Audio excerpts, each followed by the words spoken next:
नमस्कार. जसजसं उन्हाळा सुरू झाला की तसतसं काही ना काही थंड खावंसं प्यावंसं असं सर्वांनाच वाटत असतं. मग असे काही घरच्या घरी जर पदार्थ केले तर आपल्याला बाहेरचे कोल्ड्रिंक्स वगैरे प्यायची गरज लागणार नाही, जे का आपल्या शरीरासाठी हानिकारक आहे. आता इथे मी 1 चमचा सब्जा घेतलेला आहे. सब्जासुद्धा अगदी शरीरासाठी थंड असतो आणि उष्णता कमी करणारा असतो, म्हणून वेगवेगळ्या पदार्थांमध्ये नक्कीच सब्जा घालून प्या. आज आपण बनवणार आहोत टरबूजाचं मिल्कशेक. त्यासाठी मी इथे टरबूज घेतलेलं आहे. काही ठिकाणी याला कलिंगडसुद्धा म्हणतात.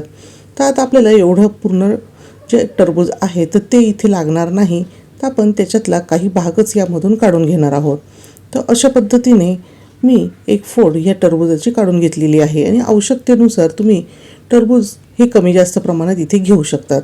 आता सर्वात अगोदर आपल्याला काय करायचे आहे की खालचा जो भाग आहे कडक तो आपल्याला काढून घ्यायचा आहे आणि वरचा जो लालसर भाग आहे तर तोच आपल्याला इथे वापरायचा आहे. आणि आता यामधल्या ज्या बिया आहेत जेवढ्या शक्य होतील तेवढ्या आपल्याला काढून घ्यायचे आहे. अशा पद्धतीने सुरीच्या साहाय्याने ह्या बिया मी काढण्याचा प्रयत्न करते आहे. आणि त्यानंतर आता आपल्याला ह्या टरबूजाच्या छोट्या छोट्या फोडी या करून घ्यायच्या आहे. आपल्याला असा अखंड टरबूज ठेवायचा नाही, जसे आपल्याला जमतील तशा ह्या फोडी करून घ्यायच्या आहे. अगदीच आपल्याला एकाच सारख्या आकारात फोडी वगैरे काही करायचे नाही. तर हे बघा, जशा बिया दिसत आहेत तशा मी इथे काढून घेत आहे आणि एक प्लेट भरून असे ह्या टरबूजाच्या फोडी इथे मी तयार करून घेतलेल्या आहे.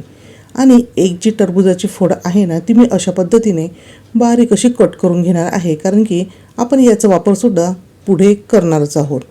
आता जे टरबूज मी इथे कट करून घेतलेले होते ना ते मी एका मिक्सरच्या भांड्यामध्ये काढून घेणार आहे.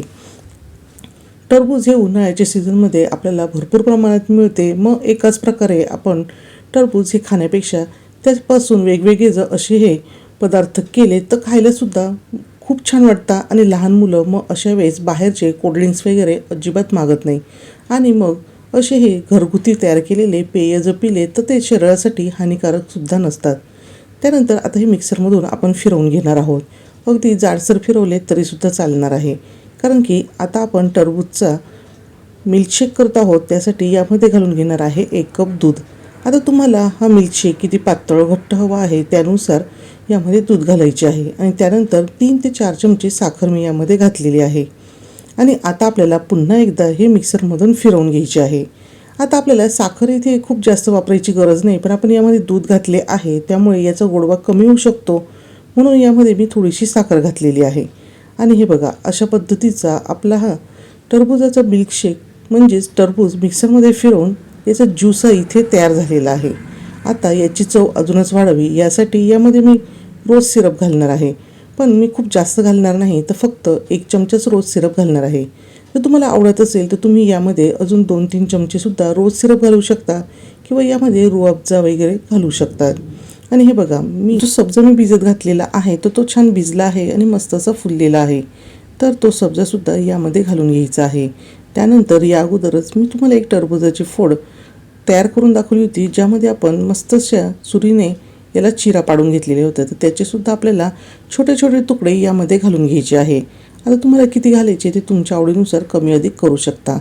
आणि पुन्हा आता आपण हा जो ज्यूस आहे तर तो फ्रीजमध्ये ठेवणार आहोत, म्हणजे अगदीच छान असा थंडगार होईल. आता थंड झालेला असा हा मिल्कशेक लगेचच आपण सर्व करायला घेणार आहोत. तर सर्वात अगोदर यामध्ये मी पुन्हा थोडासा सब्जा घातलेला आहे आणि कलिंगडाचे म्हणजे टरबूजाचे बारीक असे तुकडे यामध्ये घालून घेतलेले आहे. आता यामध्ये मी कुठेही बर्फाचा वापर केलेला नाही, पण जर तुम्हाला आवडत असेल तर तुम्ही यामध्ये बर्फसुद्धा घालू शकता.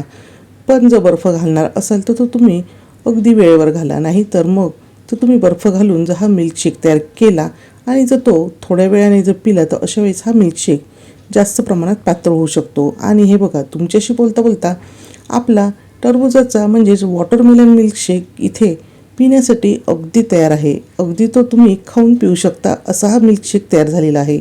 मग वाट कसली बघतायत, उन्हाळा सुरू आहे. बाहेरचे कोल्ड्रिंक्स पिण्यापेक्षा घरच्या घरी असे छान वॉटरमेलन मिल्कशेक करून बघा आणि ते तुम्हाला कसे वाटले हे मला कमेंट करून नक्की सांगा. व्हिडिओ जर आवडला असेल तर व्हिडिओला लाईक करा, शेअर करा आणि यापुढे तुम्हाला कोणती रेसिपी पाहायला आवडेल हे सुद्धा मला कमेंट करून नक्की सांगा. पुन्हा भेटूया असेच एका छानशा आणि झकास रेसिपीसोबत.